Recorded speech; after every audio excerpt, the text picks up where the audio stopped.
morning, everybody. And quite easily, I think one of the safest subjects to address beyond advertising. Because whenever you go to a forum which is all about advertising, media, and all of that stuff, in general, advertising gets trashed. And basically, the argument goes around the fact that, now there is life much beyond advertising, and that's absolutely true.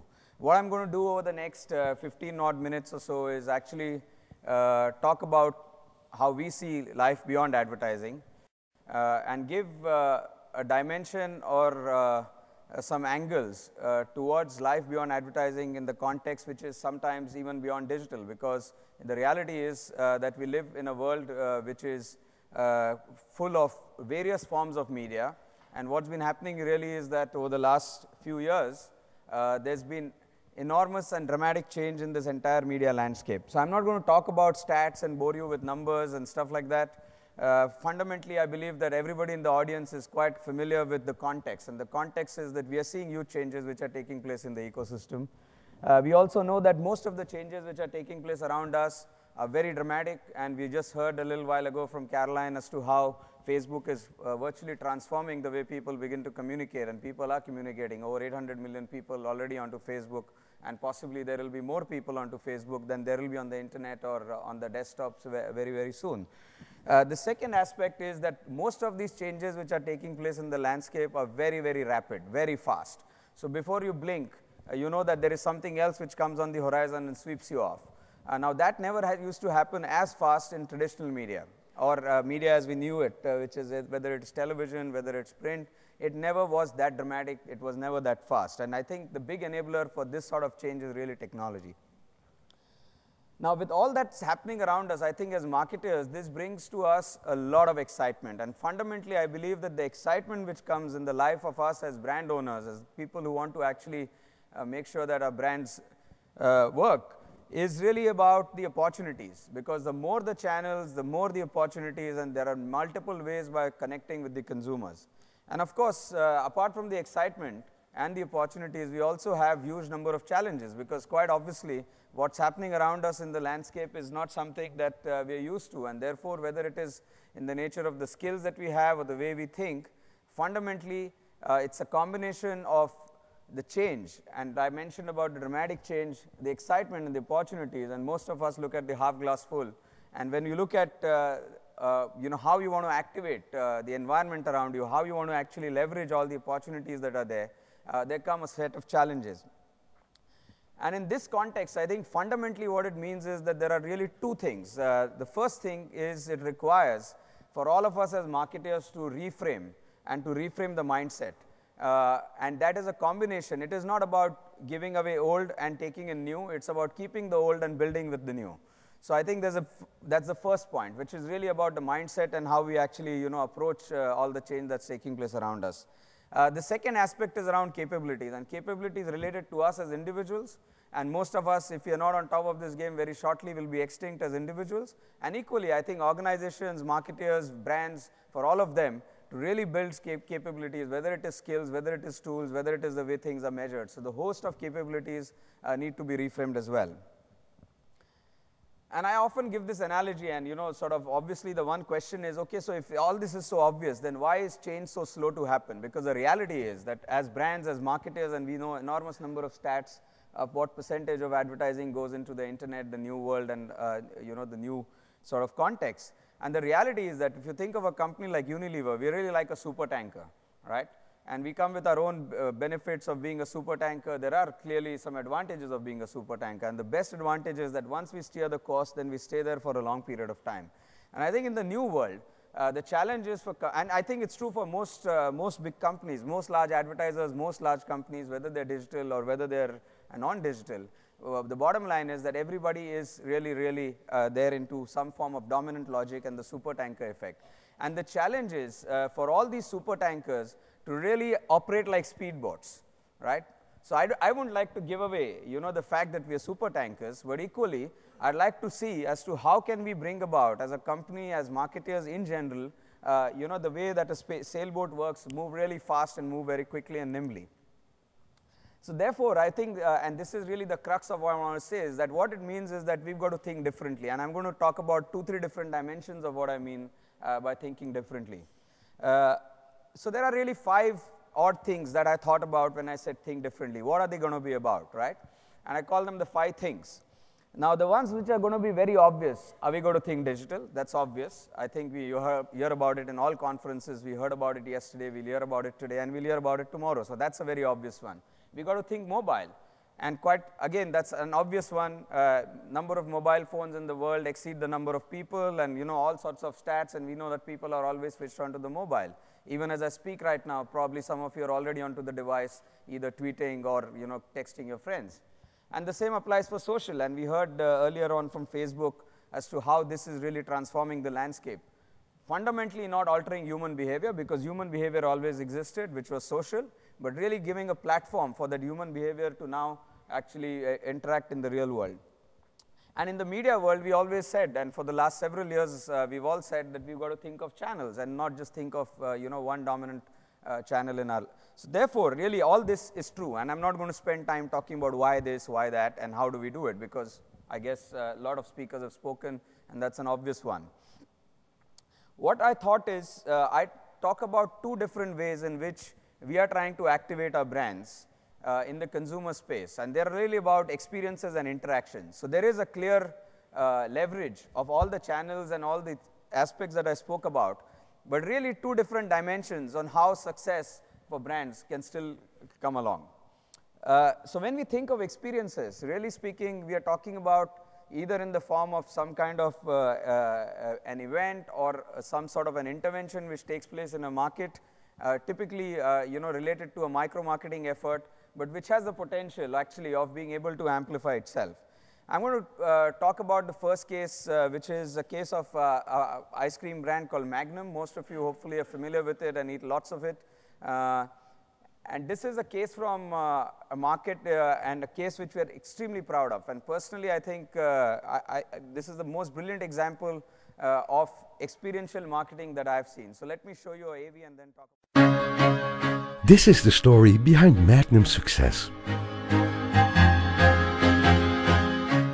The challenge was to establish Magnum as aspirational brand with the best European chocolate, Belgian chocolate. The strategy: firstly, establish a top quality chocolate ice cream. Secondly, always be one step ahead, offering the highest quality product and the richest experience. The opening of the Magnum Cafe. A place where consumers can experience the Magnum crack and get to taste what the brand is all about. Building equity and making it the most talked about hangout in town. We generated more than 500,000 conversations on Twitter. 10 months after the launch, Magnum is already the best-selling premium ice cream in Indonesia.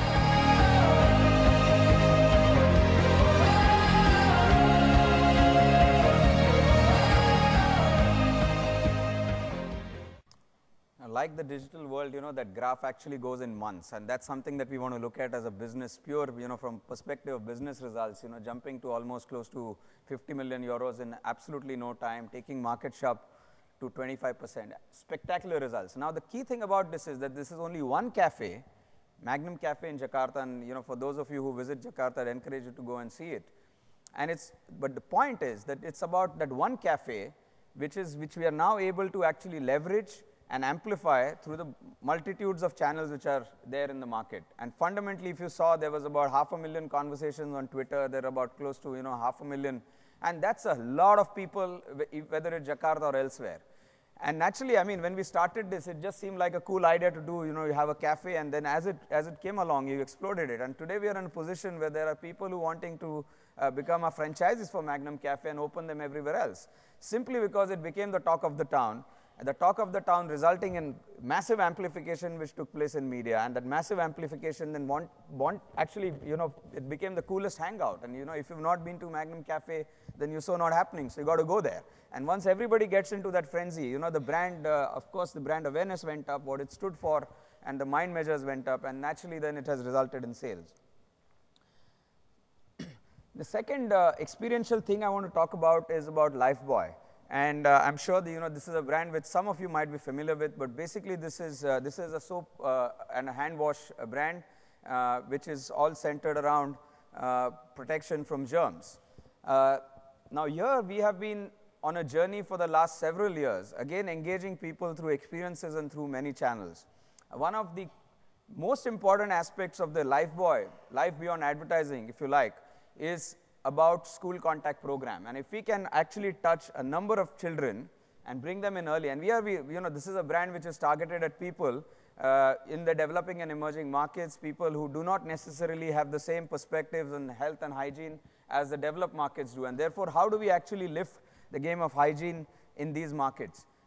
കേൾക്കൂ കേൾക്കൂ പുതു പുതു കാര്യം ആരോഗ്യ കാര്യം സ്വീകരിക്കൂ 5 മാർഗം പറയുകയാണ് ഈ കുഞ്ഞു ഡോക്ടർ വൃത്തിയായി സൂക്ഷിക്കൂ ദേഹം നിത്യമായി കീടാണു വിമുക്തം ശ്രദ്ധിച്ചു കേൾക്കൂ ആദ്യ മാർഗം ലൈഫ് ബോയ് കൊണ്ട് ദിനവും സ്നാനം 2 3 4 കൈ കഴുകാതെ കഴിക്കരുതാരും പ്രാതലും ലഞ്ചും ഡിന്നറും 5 ടോയ്ലറ്റിൽ തിരിച്ചു വരുമ്പോൾ കൈകൾ നന്നായി കഴുകിയിടണം ഓർമ്മ വേണം ഈ 5 മാർഗം ലൈഫ് ബോയ് തൻ സന്ദേശം കേൾക്കൂ കേൾക്കൂ പുതു പുതു കാര്യം ആരോഗ്യ കാര്യം സ്വീകരിക്കൂ 5 മാർഗം പറയുകയാണ് ഈ കുഞ്ഞു ഡോക്ടർ വൃത്തിയായി സൂക്ഷിക്കൂ ദേഹം നിത്യമായി കീടാണു വിമുക്തം ശ്രദ്ധിച്ചു കേൾക്കൂ ആദ്യ മാർഗം ലൈഫ് ബോയ് കൊണ്ട് ദിനവും സ്നാനം 2 3 4 കൈ കഴുകാതെ കഴിക്കരുതാരും പ്രാതലും ലഞ്ചും ഡിന്നറും 5 ടോയ്ലറ്റിൽ തിരിച്ചു വരുമ്പോൾ കൈകൾ നന്നായി കഴുകിയിടണം ഓർമ്മ വേണം ഈ 5 മാർഗം ലൈഫ് ബോയ് തൻ സന്ദേശം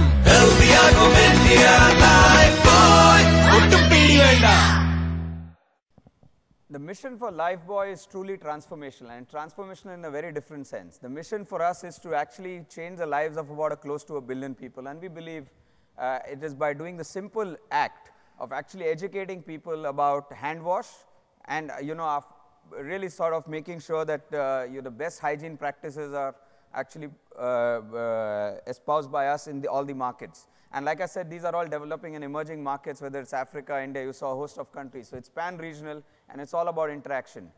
We believe we run the largest school contact program right now in the world, talking to several millions of children across all these markets, and an intensive program which goes over 21 days.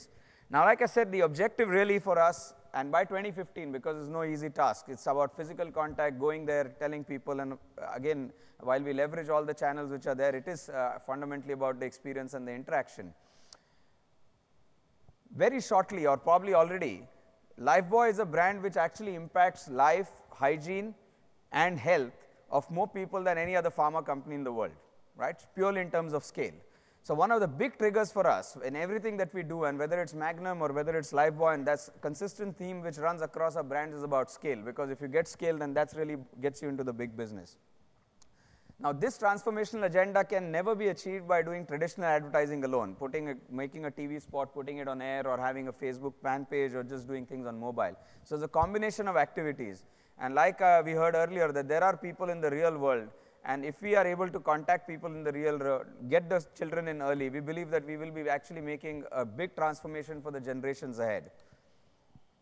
So key point I want to make is that in whatever we do, whether it is the Magnum Cafe or using celebrities for Lifebuoy, actually sort of making sure that we partner with health organizations across the world, the concept which we want to ensure that we leverage is about having a limited experience, whether it's in one city, one cafe, few towns, and being able to amplify it in an unlimited manner. When I say unlimited manner, social media, mobiles, Twitter, Facebook, all these are some handles which we have, some levers that we have to amplify, and more importantly, there are others, whether it is television, print, and a whole lot of PR efforts which take place. So if we are able to generate unlimited amplification, then the limited experience worth it. Because like I said earlier, it's all about scale. So there's no big deal if we do a cafe in Jakarta, and if it doesn't get us the amplification we need. The second thing which we increasingly begin to focus on is about interaction. I think when we think of social channels, we think of anything else, it's about the consumer's ability to interact with the brands, which they've now discovered. Earlier it used to be only in store, it never happened on television, it never happened in print. So the only way they interacted with brands when they bought a product. now they're able to interact. And therefore, how do we actually leverage this aspect of brand interaction? We're investing a lot in thinking of interaction, early days, but quite clearly if consumers are able to interact with the brands, it's likely that the message is stickier, and in more cases than not, it requires less money. The first case is about Vaseline, and this is, I'm not going to show a video for the benefit of time. But basically, this is a game which we launched early this year in India, partnering one of the large gaming companies in India. And cricket, as we all know in India, is a big thing. Like this, almost the entire country comes to a standstill when there's cricket happening. And the Indian Premier League is the iconic event in India over the last few years. So we became the official gaming partner for Indian Premier League and launched a game across a number of platforms. And what is quite cool is obviously the iPhone, because that's really nice and it's great. And but what we decided to do was, given the fact that again India is so diverse, whether you look at incomes, whether you look at pop strata, and the way the entire ecosystem is across a number of platforms, so whether it was Symbian, Java, Android and iPhone. And we got a staggering, it's the largest ad-funded game in India at the moment. I suspect it will be for years to come because cricket is so popular. And we launched the Vaseline men's face wash brand, purely anchoring it around this IPL fever and the game. That's something that we would have not thought of doing earlier. It would have been traditional advertising and going to market using the traditional routes. So this is the centerpiece, and then the rest of the campaign revolves around it. Spectacular results. It's got over close to what I think 8-9 million downloads, around 40 million plus gameplays, and it continues because cricket stays. And this is something that's going to stay forever. Next year we'll have new teams, new players, renew the game, and the show goes on. At an investment which I believe is a fraction of what we would have spent had we gone through the conventional route, right? So this is really the owned media space. It's really about asset creation, taking an asset, letting it loose, and then people download and play and do whatever else they want. This is something that we're experimenting as we speak, and I don't even have the numbers because they're practically run in hundreds, but this is at the Sydney University in Sydney. And essentially, again, we've got these vending machines. Some of you might have seen our happy vending machine, happy smile case of the vending machine, where basically it was an ice cream machine where you smiled. Depending on your smile, the machine clicked your photo, dispensed ice cream. You could send your photo straight onto Facebook from there. Now this is, we've all heard of NFC in the mobile space, near field communications, NFC enabled phones. Some of us have it. So we're trying an experiment in Sydney University where essentially what you do is you take your NFC enabled phone, tap it onto the machine, and straight away you get to like Lipton fan page on Facebook, right? We don't know how it will work, but this is an area of experimentation. We believe this has potential because now as consumers, the earlier act of interacting with the brand was put in a coin, get your can or get your bottle, and that's it. The interaction with the brand ended. Now suddenly there is an opportunity for us to communicate with consumers and to engage them, for them to interact with our brands. And how do we therefore use actually technology and the customer interface or the sales interface to engage consumers? You'd be happy to know we're using Facebook again. So you'll see repeated mentions of Facebook. It's really happening, guys. Right, so this is about thinking experience and thinking interaction. So what I want to do is I just want to summarize by saying the following. The first is that we are now, and all of us, I think these imperatives are there for all of us, because if we don't actually take this on, then it's going to be challenging. So we have to think of what's the big idea, and then think of the different thoughts around the big idea, rather than thinking the traditional method, which is television. And by the way, we will use some other channels because we've heard at Festival of Media that multimedia marketing is great. So I don't think that holds good anymore. It's about the idea, and we may use many channels, we may not use many channels, but it's about the idea.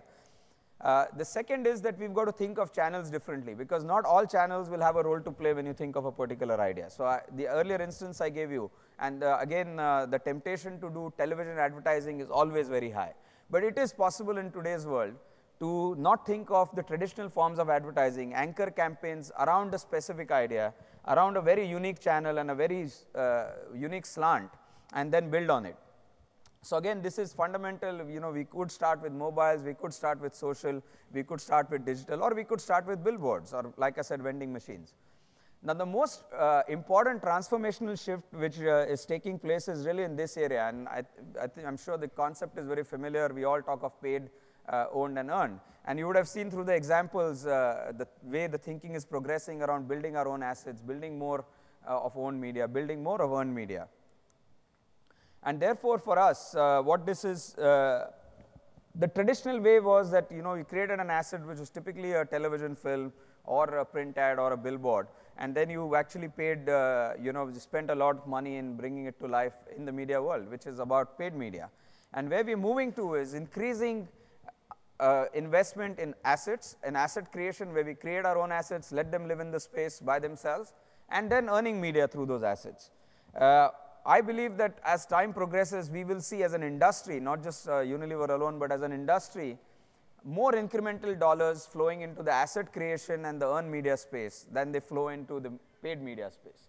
That's an absolute imperative. So as organizations, if you're not thinking of generating capabilities, changing our mindset towards more of asset creation and letting them loose in the market, I think that's absolutely fundamental that we all do it. So owned media and earned media will certainly occupy a center stage. So just to summarize, I think what I said was it's about thinking experience, thinking interaction, thinking campaigns, channels, and investments.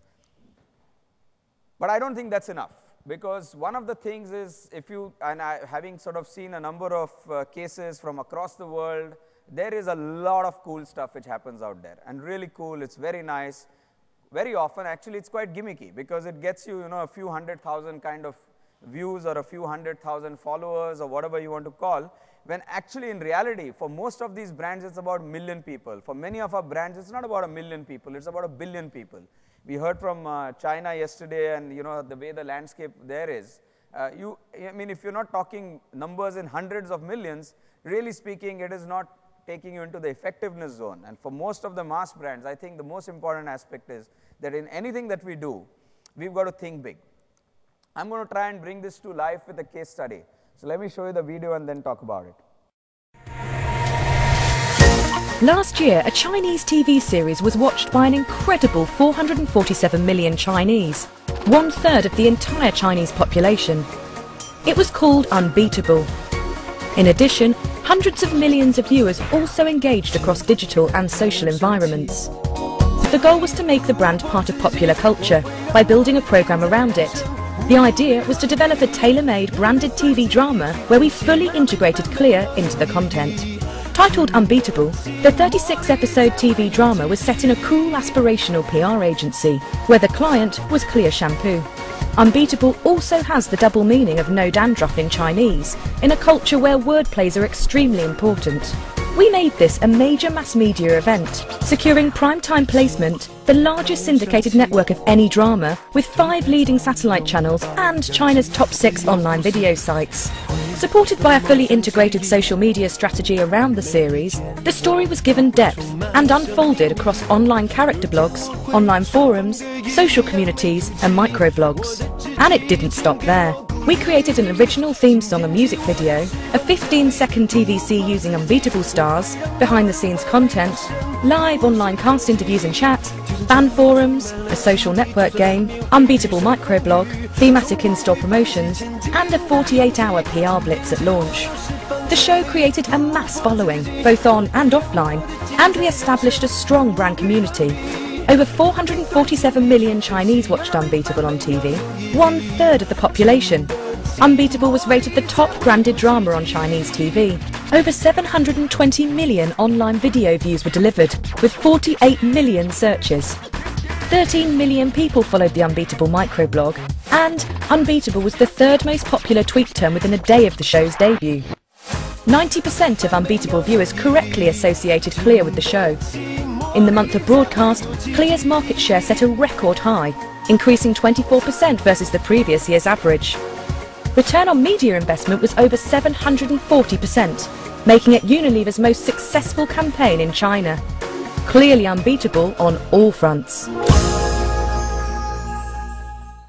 think when you think of cool versus effective, ideally you'd like it to be cool and effective, and this is a classic case where the numbers have been staggering. So whether you look at it in terms of the number of people who were reached, the number of people who were engaged, or indeed from the factor of sales or market shares, whichever dimension of effectiveness that you apply, this is a staggering case of absolutely sort of real thinking big kind of stuff. And I remember a couple of years back, a little over 2 years back, when we actually decided to go ahead with this program, it was almost like some of us bet our jobs onto it, because we spent a few $1 million doing something which had never been done before, and not never been done before as in the cool stuff, but just in terms of the scale, and really saying that, look, let's really bet big on this. And by any stroke of imagination, 500 odd million people, 720 million online views, that's a staggering number. I mean, even for China, that is huge. I intentionally put some very basic things into the video, such as prime time, such as, 36 episode TV drama, because the reality of our lives is that people still watch and people still love, good old entertainment on television. If at all anything, I believe that TV is actually almost had a rebirth after social media happened, because the conversations which go on actually pump up the ratings for the TV shows. They bring TV shows into the limelight. I don't know how many of you have seen Tintin the movie. I had no idea that the movie was released. The only reason I want to go and watch Tintin is because there's so much of chatter on social media about Tintin the movie in Singapore that I got to go and see it. So the point I want to make is that this is, while new media, digital, social, mobile, of course, that's changing the landscape, but we should not forget that there is, at the end of the day, a mass audience, a mass following into the traditional stuff as well. And as marketers, therefore, how we actually make sure that these fuse together and how we leverage the combined potential is going to be really the key. So I just want to sum up by saying that fundamentally it is about thinking big. It is thinking interaction and thinking experience, but interaction and experience, if it is restricted to a few 100,000 people, a few million people, doesn't really make a big difference. It possibly makes a difference in a country like Singapore, but you think of India, China, Indonesia, a couple of 100 million people and above everywhere else. We have to think of hundreds of millions, otherwise it's just not good enough. I just want to say a few things. First, I think we all love success, and I've just given different parameters of success. There is the awards, there is the effectiveness, there's brand sales and brand growth. I want to give a call to action to everybody around the room and all the partners that we have, and I want to say this with some degree of confidence and conviction that we love success, but we love experimenting more. We are experimenting now at a pace which we haven't seen, or personally I haven't indulged in before, if you like. And therefore, I encourage everyone, we can never do any of this unless we have our partners with us, whether it's the agencies, whether it's the new agencies, the old agencies, whether it's the prospective agencies, and indeed, a number of media partners whom we work with. So I'd really encourage all of you to reach out. If you have cool ideas which you think have scale, we're definitely willing to look at it and engage with you. Of course, we hope that we get a chance to work with most of you around the room and make things happen. So thank you very much.